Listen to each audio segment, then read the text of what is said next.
नमस्कार बच्चों। उम्मीद करती हूँ कि आप लोग क्लास वर्क और होमवर्क नियमित ढंग से कर रहे होंगे।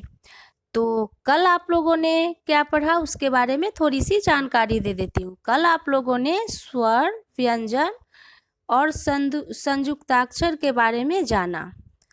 आज मैं आप लोगों को वर्ण विच्छेद पढ़ाऊंगी। वर्ण विच्छेद क्या होता है, यह कैसे किया जाता है। तो सबसे पहले वर्ण विच्छेद का डेफिनेशन क्या है। शब्द के प्रत्येक वर्ण को अलग अलग करके लिखना वर्ण विच्छेद कहलाता है। शब्द, ये शब्द है, इसके प्रत्येक वर्ण के एक क वर्ण है, एक म वर्ण है, एक ल वर्ण है। तो ये तीनों वर्ण को अलग अलग करना, विच्छेद करना। विच्छेद मतलब क्या होता है, अलग करना। तो इस जो वर्ण को हम विच्छेद करते हैं वही कहलाता है वर्ण विच्छेद। तो वर्ण विच्छेद कैसे किया जाता है, चलिए मैं आप लोग को बताती हूँ। सबसे पहले है यहाँ कमल। कमल तो आप बोलेंगे क क क। तो आपको पता ही है कि हर व्यंजन के साथ में क्या जुड़ा होता है, स्वर जुड़ा होता है। तो देखिए यहाँ पर क्या है, क।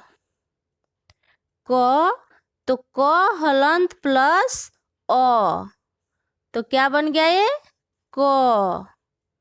प्लस ये है म, तो म हलंत प्लस अ, तो क्या बन गया, म प्लस ल, तो ल हलंत प्लस अ, तो ल।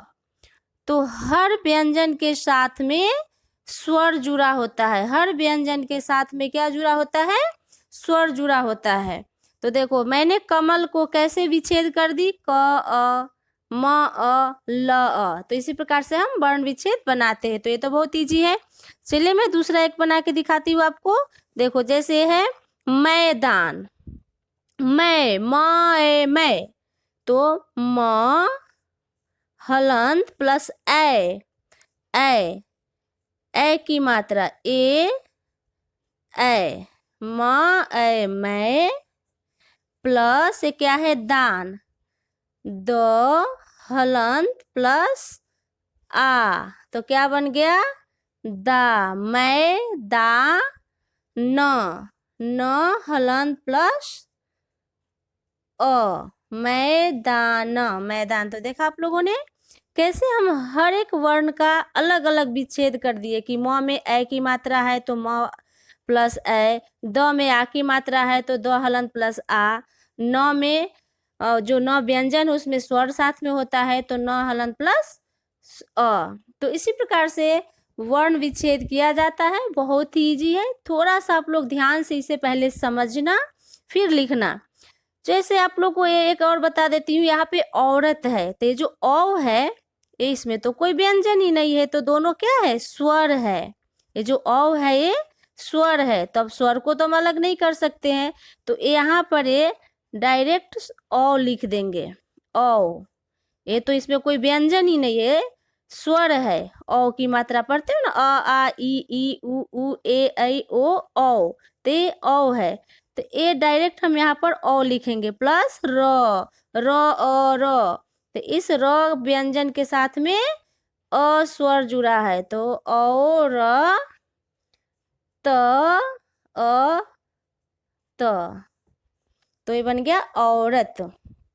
ये भी यहाँ पर देखो अंगूर है, तो इसमें भी कोई अंग में व्यंजन नहीं है, तो हम यहाँ पे डायरेक्ट लिख देंगे। अब आपको मैं एक बार बना देती हूँ संयुक्त व्यंजन वाले, जैसे त्रिमंदिर। कल मैं आप लोग को समझाई थी, फिर भी आप लोग एक बार देख लो।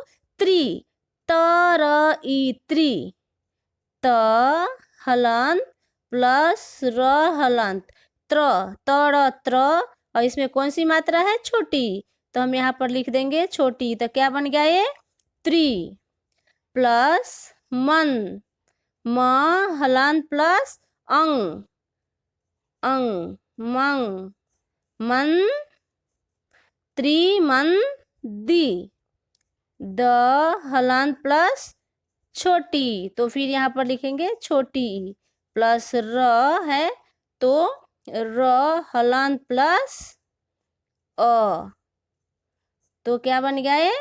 मंत्री मंदिर। त्री तरई त्री, म मन द ई दी, र त्रिमंदिर।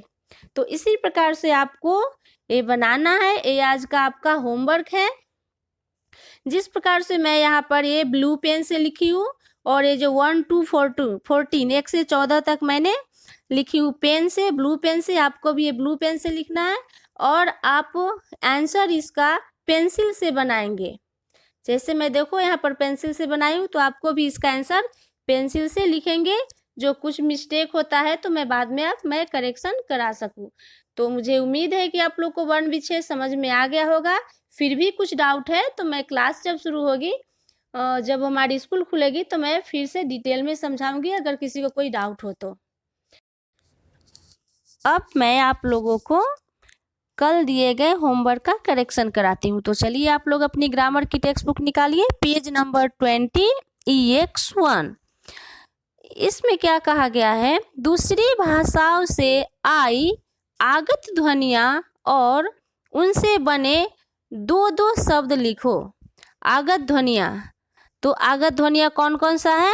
जैसे आपको मैंने पढ़ाई थी अ वाला, बॉल, मॉल। तो हम पहले आगत ध्वनियाँ कौन है? यहाँ पे है आ, ओ, ये हुआ। और इससे दो शब्द बनाएंगे। तो चलिए मैं बना देती हूँ, बॉल और मॉल। ये बन गया दो शब्द।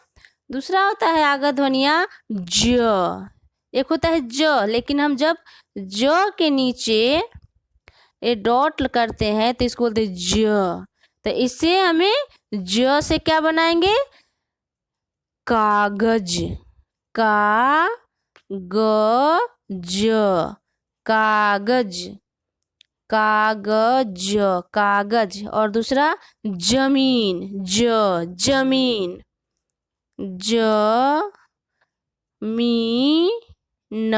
जमीन। देख, अब सिंपल जो ज होता है उसको सिर्फ ज बोलते हैं, लेकिन जब ये डॉट लगता है आगत ध्वनिया तो होता है ज। उसका उच्चारण क्या करते हैं? ज। तो कागज, जमीन। नेक्स्ट होता है एक फ। फ एक सिंपल में हम बोलते हैं फ, लेकिन जब ये यहाँ पे आगत ध्वनिया लगता है डॉट तो होता है फ। माफी, फी, फ, फी, माफी। और नेक्स्ट है, आप कोई भी शब्द ले सकते हो एक जहाँ पे वो डॉट लगता है, फर्क। जैसे फूल में नहीं लगाते, क्योंकि हम फूल नहीं बोलते, क्या बोलते हैं? फूल बोलते हैं। लेकिन यहाँ पर देखना, जब हम प्रोनाउंसिएशन करेंगे तो कैसे? जो फर्क, फर्क। तो इसे ही बोलते हैं क्या? आगत ध्वनियाँ। तो आगत ध्वनियाँ अ, ज और फ के बारे में आपने जाना और उससे दो दो शब्द बनाए आप लोगों ने। तो आपका EX1 कंप्लीट होता है। मुझे उम्मीद है कि आप लोग ने भी इसी प्रकार से किए होंगे। ज़रूरत नहीं कि मैंने जो वर्ड लिखी हूँ यही वर्ड यहाँ पर हो, इससे रिलेटेड कुछ भी आप लिख सकते हो, लेकिन देख लेना अगर आपका कुछ मिस्टेक हो तो आप करेक्शन कर सकते हो। नेक्स्ट है EX2, स्वर कितने प्रकार के हैं? उदाहरण सहित लिखो। मैंने एक्सप्लेन की थी, उम्मीद है कि आप लोग बहुत ही अच्छी तरह से होमवर्क किए होंगे। फिर भी मैं एक बार लिख दे रही हूँ, स्वर कितने प्रकार के। तो स्वर कितने प्रकार के हैं? 3 प्रकार के होते हैं। कौन कौन सा? पहला नंबर था 1 ह्रस्व, ह ह्रस्व स्वर। अब इसमें क्या क्या आते थे? चलो बोलो आप लोग। पहला नंबर है अ, ई,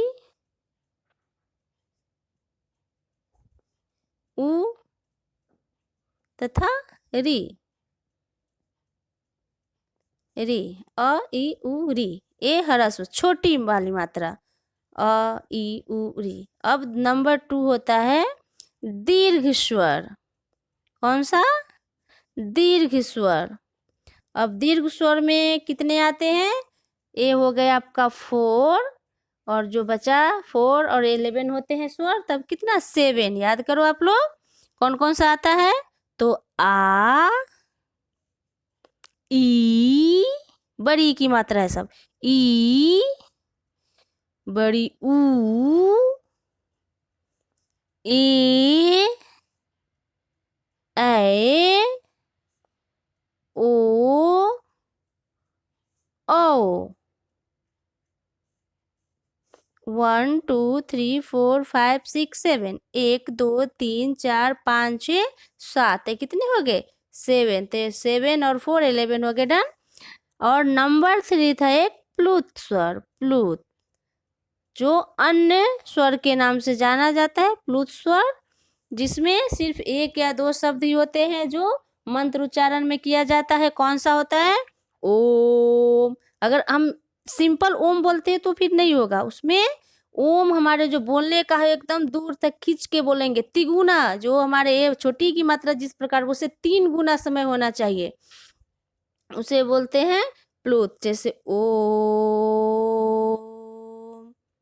राम, मंत्र की तरह उच्चारण होता है, ये होता है प्लुत स्वर। तो आप लोग स्वर के कितने प्रकार होते हैं वो आप लोगों ने आंसर आप भी इसी प्रकार से लिखे होंगे, फिर भी अगर कुछ मिस्टेक हो तो आप लोग चेक कर लीजिए। तो ये आपका होमवर्क था 16 डेट का। ये 1 और 2 आज मैं करेक्शन करा दे रही हूँ, 3 4 जो है वो मैं कल कराऊंगी। तो आप लोग ध्यान से सबसे पहले रीड करेंगे कि किस में क्या करना है और फिर आंसर लिखेंगे। आज मैंने आपको वर्ण विच्छेद दी हूँ, ध्यान से वर्ण विच्छेद को रीड करना और पेंसिल से लिखना। धन्यवाद।